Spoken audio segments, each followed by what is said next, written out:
인재를 선택하는 방법에 있어서 그 시대마다 사람을 선택하는 방법은 각기 다릅니다. 특별히 페르시아 제국의 고레스는 제국을 지키기 위해서 인재를 잘 선택하는 것은 매우 그에게 중요한 일이었습니다. 그래서 그 고레스 왕은 인재를 선택하는 데 있어서 크게 세 가지 기준이 있었다 합니다. 첫째는 그 인재를 선택할 때 독실한 신앙심을 가진 사람을 우선적으로 선발했습니다. 왜냐하면 어떤 종교를 믿든지 깊은 신앙심을 가진 사람은 그렇지 않은 사람들보다 절제심이 강하고 도덕적 기준이 높다고 봤기 때문입니다. 그래서 그는 여러 지역에서 다양한 종교를 믿는 사람이라 할지라도 그가 독실한 신앙심을 가지고 있다면 그런 사람들을 선발하는데 주저하지 않았다라고 하는 것이고, 두 번째는 자제심이 강한 사람을 뽑았습니다. 왜냐하면 사려 깊은 사람은 다른 사람의 눈에 띌 때에 부끄러운 행동을 하지 않기 때문에, 그래서 자제력이 있는 사람은 다른 사람들 앞에서 적어도 자기 자신에게 부끄러운 행동을 하지 않는다, 그렇게 생각했기 때문에 자제심이 있는 사람, 자제력이 뛰어난 사람들을 그 인재로 선발했다라고 합니다. 그리고 마지막으로는 탁월함을 발휘하기 위해서 노력하는 사람을 선발했다, 이렇게 이야기합니다. 이처럼 고레스는 그 페르시아 제국의 거대한 제국을 이끌어가는 인재를 선발하는 데 있어서 나름의 선택 기준을 가지고 선발을 했습니다. 그런데 하나님께서 사람을 선택하고 인재를 등용하시는 방법은 이런 방법과는 사뭇 다른 방법이다라고 하는 겁니다.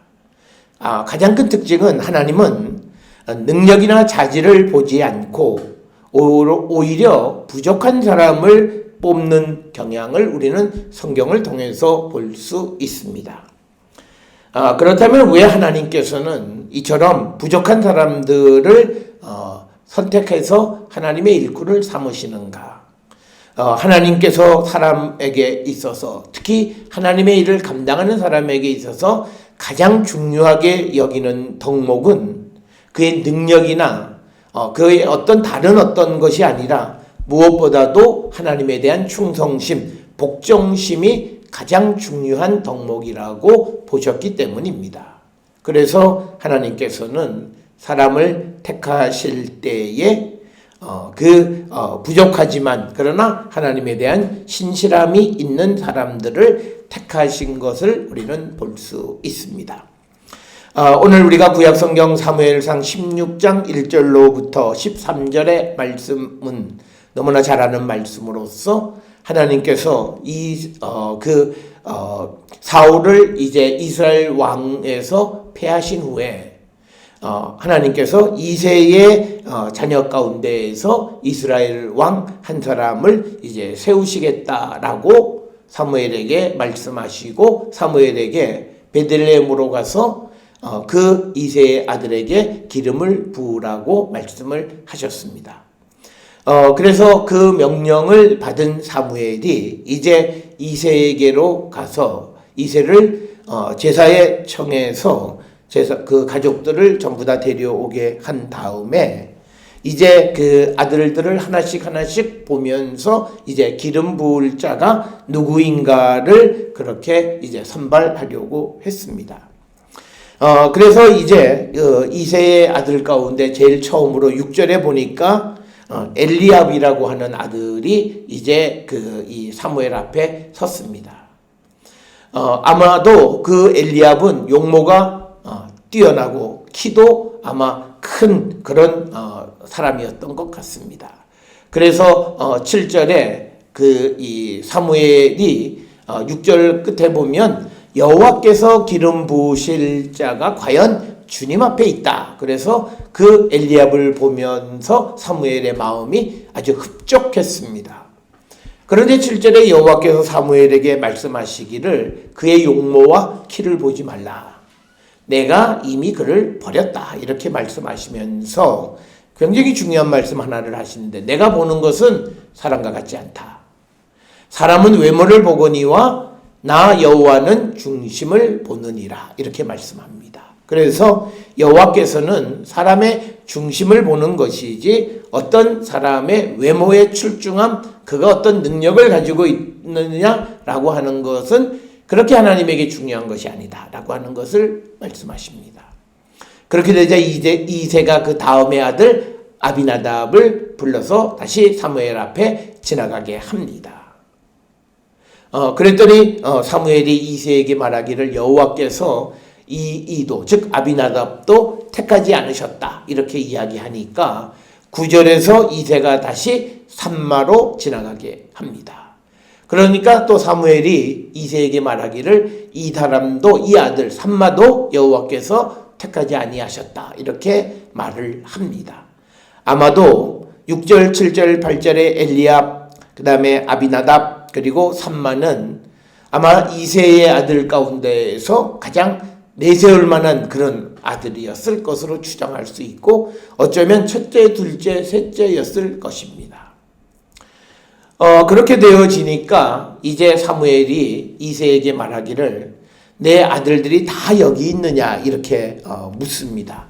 그가 그렇게 묻는 이유는 사무엘상 16장 1절에서 하나님께서 내가 너를 베들레헴 사람 이새에게로 보내리니 이는 내가 그의 아들 중에서 한 왕을 보았느니라 이렇게 말씀하시는 그 말씀을 믿기 때문에 지금까지 선을 보았던 7명의 아들이 다 하나님이 아니라고 말씀하시니까 사무엘이 이새에게 그 말씀을 기억하면서 혹시 네 아들이 다 여기 있느냐라고 질문을 합니다.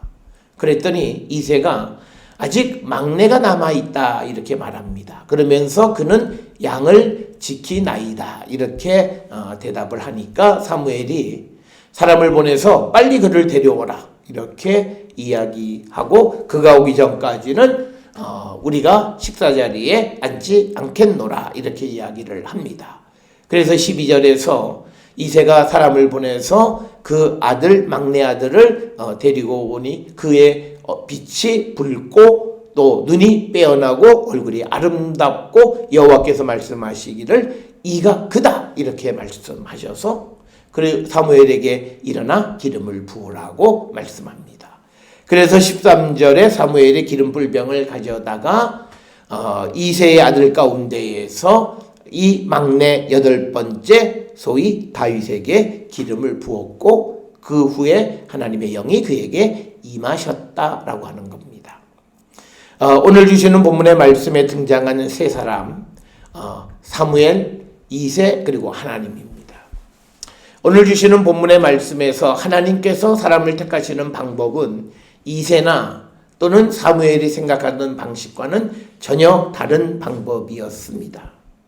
특별히 사무엘이 생각할 때에는 하나님께서 그저 보기도 좋고 이런 사람을 택할 줄 알았는데 우리가 앞에서 읽은 것처럼 7절에서 그의 용모와 키를 보지 말라라고 이렇게 말씀하셨고 또 이새 생각에는 자기 아들 가운데에서 처음 보여줬던 그런 엘리압이나 또는 아비나답이나 삼마 이 중에 하나가 택함을 받으리라 생각을 했을 것이고 특히 이 이새의 생각에 맨 막내 8번째 아들은 택함을 받을 가능성이 없다고 생각했기 때문에 그를 형제들 대신해서 양을 지키게끔 들판으로 보냈던 것입니다.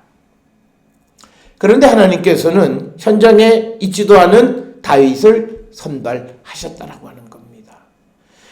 오늘 주시는 이 본문의 말씀을 통해서 보면 하나님께서 다윗을 선택하는 이것은 거의 불가능한 것을 선택하신 것이다. 이렇게 우리가 말씀을 드릴 수 있습니다.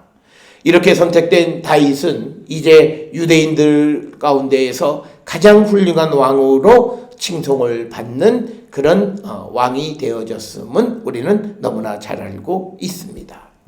이처럼 하나님께서 무엇을 택하신 것은 불가능하고 그리고 사람의 눈에는 자격도 없는 것 같지만 그러나 그를 택하셔서 가장 위대한 사람을 만드시는 것이 하나님의 인재 등용의 방법이다라고 하는 겁니다.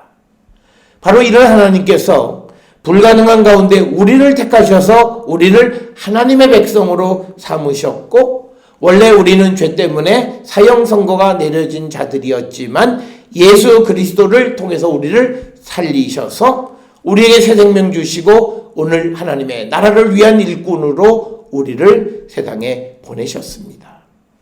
따라서 우리는 이 땅을 살아가면서 우리가 비록 연약하고 부족하고 택함을 받을 만한 자격이 아무것도 없지만 그러나 하나님은 우리를 택하셔서 부족한 우리를 통하여 하나님의 나라와 구원의 역사를 완성해 가고 계신다라고 하는 것을 기억하시면서 우리를 택하신 하나님께 감사와 찬송과 영광을 돌리고 우리를 택하신 하나님의 목적에 합당한 삶을 살아가기로 결단하는 그런 성도들이 되어야 할 줄 믿습니다. 오늘 우리가 함께 읽은 복음서에 등장하는 날때부터 맹인된 사람의 이야기는 우리가 너무나 잘 아는 이야기입니다.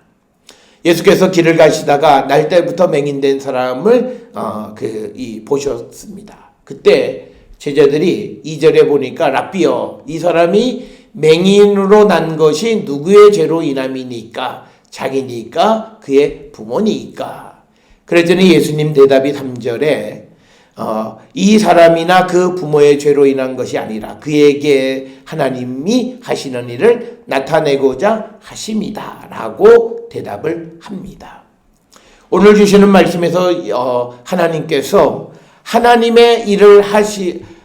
하시는 일을 나타내기 위해서 택한 사람은 바로 그냥 맹인된 사람으로서 세상에서는 아무 가망성이 없는 그 사람을 통해서 하나님은 하나님이 하시는 일을 나타내고자 하신다라고 하는 겁니다.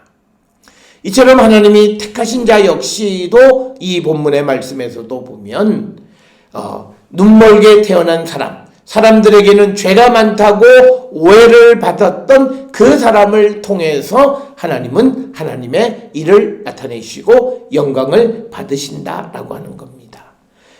예수께서는 이제 이 맹인의 눈을 뜨게 해 주셨다라고 하는 것을 우리는 오늘 요한복음 9장을 통해서 이 말씀을 읽습니다. 하나님은 우리가 살아가는 삶에 우리의 약점이나 우리의 실패나 우리의 절망을 택하셔서 우리에게 하나님의 영광이 나타나게끔 하시는 분임을 우리는 잊어서는 안 됩니다.